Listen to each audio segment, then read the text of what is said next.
बिस्मिल्लाहिर्रहमानिर्रहीम, अस्सलाम वालेकुम। मैं हूं ईसा नकवी। इस वीडियो में बात करेंगे कि ईरान पर हमला, अमरीकी हमला इंतहाई खुफिया मिशन था जिससे सिर्फ चंद लोग ही वाकिफ थे।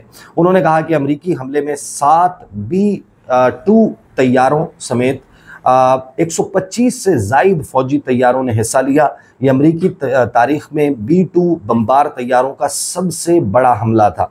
जनरल डैन कैन का कहना था कि हमले में मजमूई तौर पर 75 गाइडेड हथियारों का इस्तेमाल हुआ, जिनमें से 14 GBU-57 बॉम्ब भी शामिल थे, जो कि इस बम का पहला ऑपरेशनल इस्तेमाल है। इनको डीप पेनिट्रेटर बॉम्ब कहा जाता है कि ये वो बंकर बस्टर बॉम्ब है जो लगभग 200 फीट तक ज़ेरे ज़मीन जाकर किसी भी शय को तबाह कर सकते हैं। और अगर कंक्रीट की बात की जाए तो कंक्रीट में भी इनके बारे में कहा जाता है कि जो हार्ड कंक्रीट है उसमें भी इनकी पेनिट्रेशन जो है वो कोई तकरीबन लगभग 18 मीटर के करीब बनती है। 80-90 फुट के करीब जो है ये दावा है कि जा सकता है। जनरल डैन कैन ने कहा कि जुमे और हफ्ते की दरमियानी शब अमेरिका से स्टेल्थ B-2 बम्बार तैयारों ने अमेरिका से उड़ान भरी, जिनमें से कुछ तैयारे मगरिब की जानिब गए जबकि कुछ राजदारी के साथ मशरिक की जानिब गए। अब इसमें ज़ाहिर का रीफ्यूलिंग ऑपरेशन भी हुआ है। इसमें जो है वो मिसूरी एयरबेस के बारे में बात की जा रही है। फिर 18 घंटे तवील प्रवास के दौरान इन तैयारों ने फ़िज़ा में ही मुतअद्दिद बार रीफ्यूलिंग की। जनरल डैन कैन के मुताबिक तैयारों के ईरानी फ़िज़ाई हदूद में दाखिल होने से कुछ पहले अमरीकी आबदोज़ ने इस्फहान में कई तनसीबात पर टॉमाहॉक क्रूज़ मिसाइल दागे। ईरानी वक्त के मुताबिक 2:10 पर पहले B-2 तैयारे ने फ्रोदो जोहरी प्लांट पर 2 GBU-57 बॉम्ब गिराए, जिसके बाद दीगर बम्बार तैयारों ने अपने अहदाफ को निशाना बनाया। फ्रोदो, इस्फहान और नतान्ज में अहदाफ को 25 मिनट के दौरानिये में निशाना बनाया गया, यानी कि टोटल ऑपरेशन 25 मिनट्स का था। अमरीकी जनरल ने मजीद कहा कि इब्तदाई अंदाजों के मुताबिक ईरान की तीनों जोहरी तनसीबात में तबाही हुई और शदीद नुकसान पहुंचा।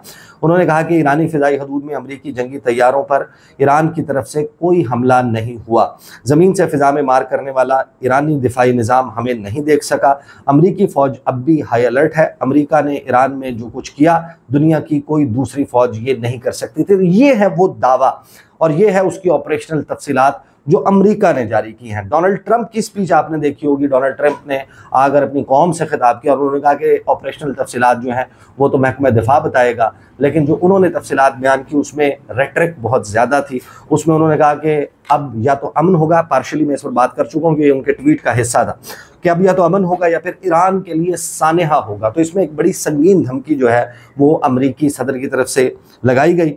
उन्होंने कहा कि अब या तो अमन होगा या फिर ईरान के लिए सानेहा होगा। जो खिताब था उसमें उन्होंने कहा कि ईरान की फ्रोदो, नतान्स और इस्फहान की जोहरी तनसीबात को निशाना बनाया गया।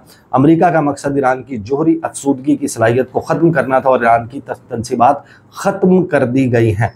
फिर उन्होंने ये भी कहा कि जो आज का टारगेट था, उस रात का टारगेट था इन 3 न्यूक्लियर साइट्स को निशाना बनाना, वो सबसे अहम और सबसे बड़ा टारगेट था। इसके बाद के अहदाफ आसान हैं और अगर ईरान ये चूज़ करता है कि वो अमेरिका को, अमेरिकी इंटरेस्ट को, अमेरिकी शहरियों को निशाना बनाता है इस रीजन में या दुनिया में कहीं भी, तो फिर उन्होंने कहा कि बाकी के अहदाफ बहुत आसान हैं और फिर हम उनको टारगेट करेंगे, उन सॉफ्ट टारगेट्स को। अब जाहिर है कि एक बहस जो है वो मौजूद है और वो बहस ये है कि क्या ईरान का जो नुकसान है वो इतना हो चुका कि ईरान इससे रिट्रीव नहीं कर सकता, ईरान बाउंस बैक नहीं कर सकता। बहुत सारे लोग ये अंदाजे लगा रहे हैं कि जो सबसे बड़ी जंग, तवील जंग इनकलाब इस्लामी के बाद ईरान ने लड़ी वो इराक के साथ थी, सद्दाम दौर की, और उस 8 साल की जंग में कुल मिलाकर इतना स्ट्रेटेजिक नुकसान नहीं हुआ ईरान का जितना, हालांकि उसमें 5 लाख से ज़ायद लोग मारे गए थे। तो यहाँ पर ज़ाहिर है कि अफराद की बात नहीं हो रही, स्ट्रेटेजिक नुकसान की बात हो रही है, न्यूक्लियर साइंटिस्ट की बात हो रही है, जर्नल्स की, बड़े बड़े अजहान मिलिट्री स्ट्रेटजिस्ट की बात हो रही है, और जो उसके लिए उनके पास एक स्टेट ऑफ द आर्ट उन्होंने अपनी तौर पर जो फैसिलिटीज़ बनाई थी उसमें उनके मिसाइल लॉन्चर्स हैं, उनमें उनके मिसाइल फैक्ट्रीज़ हैं, उनमें उनका एटमी प्रोग्राम है कि इतना बड़ा स्ट्रेटेजिक नुकसान हो चुका है सिर्फ 11 दिनों में ईरान का जो 8 साल की तवील जंग में नहीं हुआ था। लेकिन जाहिर है कि इसके ऊपर भी एक दूसरा एंगल और बहस तलब ये बात है, ये मौजूद है। जो नारा जाहिर है कि उन्होंने कहा डोनाल्ड ट्रंप ने कि अमेरिका मर्ग बर अमेरिका और मर्ग बर इसराइल के नारे लगाता रहा है ईरान, तो ईरान जो कुछ करता रहा है तो फिर अब हमने उसको सबक सिखाना था। उसको रीजनल बुली कहा, उसको बदमाश कहा ईरान को, और ये भी कहा कि अब ये हमले जो है वो अगर ईरान की तरफ से किए जाते हैं तो या तो अब अमन हो जाएगा या फिर हम जो है वो बढ़ेंगे बातचीत और मुज़ाकरात की तरफ। लेकिन ये वो मोमेंट है जिस पे बहुत सारे आपने देखा होगा अभी एक ट्वीट जो है वो इंडियन जो डिफेंस एनालिस्ट हैं प्रवीण स्वाने, उनका आया। वो ये कहते हैं कि इस हमले के बाद ये तसव्वुर नहीं था कि ईरान का रिस्पॉन्स जो है वो फौरी तौर पर आएगा या आ सकता है। यानी ये एक ऐसी डेवलपमेंट थी जिससे गुंग हो जाना चाहिए था, जिससे सुन और शल हो जाना चाहिए था ईरानी फौजी दिमागों को, ईरानी फौजियों को, ईरान के फैसला साजों को। लेकिन वो हैरान इस बात पर हैं कि आखिर ये कैसा हुआ कि चंद घंटों के अंदर अंदर ईरान की तरफ से खैबर शिकन मिसाइल पहली मरतबा इस्तेमाल हुआ है। और खैबर शिकन missile 3rd generation state of the art, one of the best जो ईरान के पास है वो बैलिस्टिक मिसाइल, जिसकी मैन्यूवरेबिलिटी के हवाले से, जिसकी पेनिट्रेशन के हवाले से, जिसके डिफेंस सिस्टम्स को, एरियल डिफेंस सिस्टम्स को ब्रीच करने के हवाले से ज़ाहिर है कि एक बहुत स्ट्रॉन्ग किस्म की राय मौजूद है, उनका इस्तेमाल होता है। अमरीकी हमले के फ़ौरन बाद ईरान जो है वो इसराइल पर मिसाइलों और ड्रोन से बैक वक्त हमला करता है और 86 इजरायली जो है वो ज़ख्मी। और ये ज़रूर ध्यान में रखिएगा कि इसराइल जो है वो अपना नंबर, नेतन्याहू जो है कि एक पब्लिक प्रेशर ना बने हमारे ऊपर, हुकूमत के ऊपर, कि हमने कितनी हमारी कैसी तैयारी थी, तो वो अपने नुकसानात जो हैं वो ज़रूर छुपा रहे हैं और अपना एक हवा जाहिर है कि कायम रखना है तो अपने नुकसानात को छुपा रहे हैं। फिर उसके बावजूद 86 इजरायलियों के ज़ख्मी होने को तस्लीम किया। हीफा के ऊपर मुतअद्दिद मिसाइल जो हैं वो गिरने की इतलात सामने आई। फिर तल अवीव में धमाके सुनाई दिए गए, तल अवीव में मिसाइल गिरते हुए नजर आ रहे। और ये वो सीन्स हैं जो बनी नौए इंसान ने नहीं देखे। एक ऐसी कंटोनमेंट, एक फौजी छावनी 22,000 मुरब्बा किलोमीटर की, जिस पर बनी नौए इंसान में, तारीख़ इंसानी में सबसे ज़्यादा इन्वेस्टमेंट की गई कि कुरे अर्ज़ के इस ख़ास टुकड़े के ऊपर और इसकी हिफाजत के ऊपर हमने अपनी तमाम मिलिट्री माइट, अपनी तमाम टेक्नोलॉजिकल एडवांसमेंट, आज तक की जितनी साइंस ने, मगरिब ने तरक्की की है, उसका मकसद जो है वो इस जगह की हिफाजत था। और उस जगह पर जहाँ पर David sling, arrow 2, arrow 3, third, उसके बाद आयरन डोम के दीगर जो फैमिली, आयरन डोम फैमिली के जो उनके missile defence system, aerial defence system है, वो लगाए गए हैं, जिससे ये कहा गया था कि इसराइल की फ़िज़ाएँ नाकाबिले तस्ख़ीर हैं, इनको कोई मुसख्खर नहीं कर सकता। यहाँ पर परिंदा क्या चिड़ी पर नहीं मार सकती हमारी मर्ज़ी और हमारी मंशा के बगैर। आज वहाँ पर आप इस किस्म के सीन्स देख रहे हैं कि वहाँ पर मिसाइल गिर रहे हैं, वहाँ पर रिहायशी इमारतें तबाह हो रही हैं, वहाँ पर वेज़मन इंस्टीट्यूट, जिसको यूरोप की, वेस्ट की और इसराइल की टेक्नोलॉजिकल एडवांसमेंट का सिंबल और अलामत समझा जाता था, वो मुकम्मल तौर पर तबाह हो चुका है। और उनके फ़ौजी अड्डों समेत बेन गुरियन एयरपोर्ट के हवाले से भी इतलात हैं कि वहाँ पर भी सक्सेसफुल मिसाइल हमला जो है वो अब तक हो चुका है। तो ये जो मिसाइल हमले और ये हुए हैं, इनको बड़ा सरप्राइजिंग कहा जा रहा है। और इसी दौरान हम देखते हैं कि जो अब इससे जुड़ी हुई डेवलपमेंट्स, बड़ी डेवलपमेंट सामने आ रही हैं। ख़ास तौर पर आबनाए हुर्मुज़ के हवाले से भी मैं एक सेपरेट वीडियो भी करूँगा।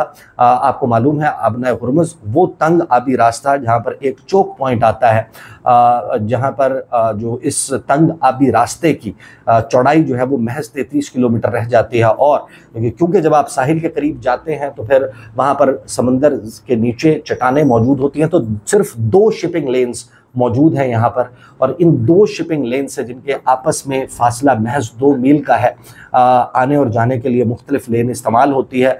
तो इस रास्ते से पूरी दुनिया में जो काबिल इस्तेमाल क्रूड ऑयल है, जो ऑयल है, जो पेट्रोलियम प्रोडक्ट्स हैं, उनका 20% सीबॉर्न ऑयल का एक्सपोर्ट होता है, इसी रास्ते से जाता है। और इसको बंद करने की मंजूरी ईरान की पार्लियामेंट की तरफ से, जिस पर हतमी फैसला सुप्रीम लीडर और नेशनल सलामती काउंसिल ने लेना है, वो आने वाला है। और इसके रेपरकशंस, इसका एक रिपल इफेक्ट जो है वो पूरी दुनिया में, इसका इर्ताश आपको आने वाले वक्त में सुनाई देगा। अब इस वक्त satellite images, unconfirmed satellite images और वीडियोज़ इस वक्त शेयर की जा रही हैं, कंप्यूटर जनरेटेड वीडियोस, जिसमें जो शिपिंग लेन है वहाँ पर शिप का आबनाए हुर्मुज़, स्ट्रेट ऑफ हुर्मुज़ के चोक पॉइंट पर जाना और वहाँ से वापस आने की वीडियो सर्कुलेट हो रही है। जिसका मतलब यह है कि ईरान ने वो जिस खदशे का इजहार किया जा रहा था कि अगर ईरान के ऊपर हमले में तीसरा फरीक शामिल होता है तो फिर हुर्मुज़ को बंद करने के हवाले से ईरान प्रैक्टिकल स्टेप ले सकता है, अभी हतमी नहीं है।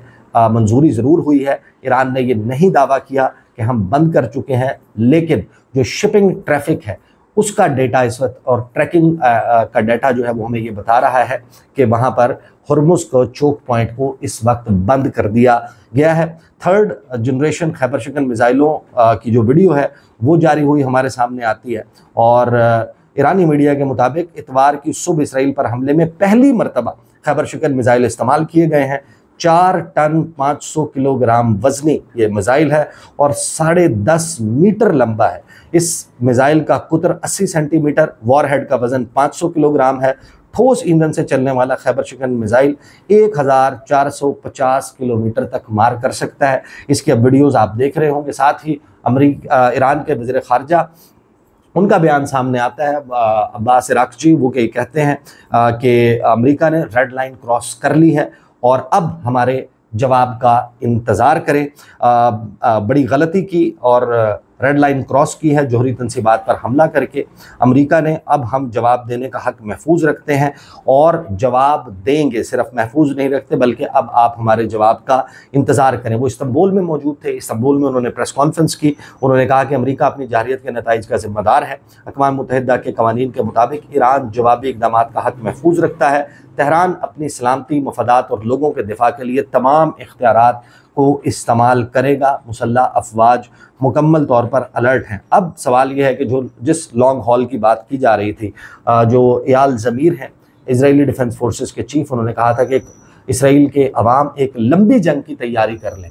अगर ईरान ये सब कुछ करता रहता है और डायरेक्टली अमेरिका को हिट करने के बजाय इसको एक अपॉर्चुनिटी बनाकर अपने मिसाइल हमले जूं के तूं जारी रखता है तो फिर सिचुएशन बड़ी ट्रिकी हो जाएगी। वो लोग जो जनरेशन आफ्टर जनरेशन खुद को इंतहाई महफूज तस्वुर करते हुए बड़े हुए हैं, जिन्होंने सिर्फ अपनी फ़ौज की हुई बमबारी से बिल्डिंग्स, इलाके, रिहायशी इलाके, अस्पताल, तालीमी इदारे मलिया मेट होते देखे हैं, छोटे छोटे बच्चों को, लोगों को उठाकर एक जगह से दूसरी जगह ले जाते हुए देखा है, जिन्होंने अपने यहाँ ये सीन्स नहीं देखे, जिनके हाँ बंकर्स तो मौजूद हैं लेकिन अगर ऊपर रिहायशी इलाका मलिया मेट हो जाए तो फिर उस बंकर में कोई किस हद तक, कितने वक्त तक कैदी बनकर वक्त गुजार सकता है। तो ये सिचुएशन जो है वो क्रिएट हो सकती है। पाकिस्तान के वज़ीर आज़म का ईरानी सदर से रब्ता होता है और पाकिस्तान इस हमले को, अमरीकी हमले को आलमी कवानीन की संगीन खिलाफ वर्जी करार देता है, इसकी मजम्मत करता है। फिर एक दावा जो सर्कुलेट हो रहा है अमरीका, और ये उससे रिलेटेड है जो मैंने आने वाली वीडियो में बात करनी है, कि अमेरिका ने ईरान को जोहरी तंसीबात पर हमले की पेशगी इतला दी थी। क्या वाकई ऐसा है? क्या ऐसा होना मुमकिन है? इसके ऊपर हमने, क्योंकि बाद में बात करनी है, फिर हमारे सामने हुर्मुज़ की डेवलपमेंट और फिर पाकिस्तान में कौमी सलामती कमेटी का इजलास जो है वो आज तलब कर लिया गया और इंडिया और पाकिस्तान के दरमियान जो सूरत हाल क्रिएट हुई थी उसके बाद पहली मरतबा जो है वो पाकिस्तान में कौमी सलामती का जो कमेटी है उसका इजलास होने जा रहा है। और ज़ाहिर है कि इसकी जो आफ्टर मैथ है, इसकी जो रेपरकशंस हैं, इसकी जो रेमिफिकेशन है आने वाले वक्त में हमारे रीजन में, पाकिस्तान पर, इस खत्ते पर, पूरी दुनिया पर होने वाली है। इसके ऊपर बातचीत होगी। तो ये है वो मंजरनामा जो इस वक्त हमारे सामने मौजूद है।